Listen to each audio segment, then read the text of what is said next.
In much of Australia, there's a type of lunch meat, a mildly spiced, smoky, finely ground forcemeat that's sliced up into cold cuts and used in sandwiches. They call it Devon. We'd call it bologna, probably. And they use a form of that word for it in other parts of Australia. Polony, much like the term used in South Africa. In yet other parts of Australia, it might be called Windsor sausage or Belgium or luncheon. In South Australia, though, they'll tell you they don't have any of that. In South Australia, they eat Fritz. And Fritz, they will tell you, is not Devon or Polony or any of those other things.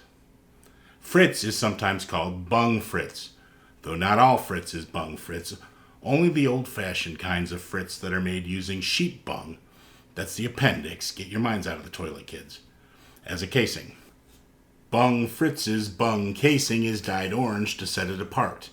You know you're eating Fritz when you see that orange ovine organ.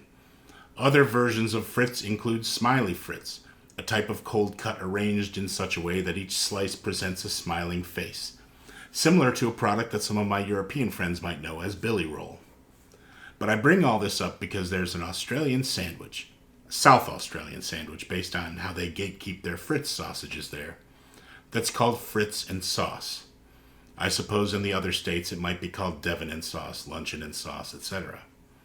It consists of sliced Fritz on buttered white bread with an Australian product that they call tomato sauce to differentiate it from ketchup, but after trying two different brands, it seems to be basically a slightly thinner, more vinegary ketchup.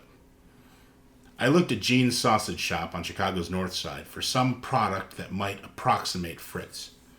I tried Gelbwurst, German for yellow sausage, thinking that the yellow casing might indicate some genetic connection between the two. I was wrong. The Gelbwurst is mild, slightly citrusy. It reminds me of a Weisswurst in bologna form. Delicious, but not right. I tried making my own Fritz. I could not find sheep bung for sausage casings in the US, and beef bung would have been too big. So I used an artificial fibrous casing and made a mild bologna-style sausage using spices that I thought a German sausage maker in South Australia in the late 19th century would have been able to get his hands on. It was fine. But I read that in 2017, a South Australian man posted a screed on the Facebook page of Australian grocery store Woolworths, complaining that the product they sold as Devon should, in South Australia, be properly labeled Fritz instead. The implication to me is that any bologna-like sausage upon entering South Australia becomes Fritz. Following that reasoning to its inverse, once such a sausage leaves South Australia, it becomes something other than Fritz. So I have come to the conclusion that Fritz and Sauce, despite the arguments that a South Australian might make to the contrary, the fervent gatekeeping, the gnashing of teeth, the brandishing of fists, it's basically a bologna and ketchup sandwich. Or as my friend in Melbourne says, people from Adelaide like to be different. It's really all the same.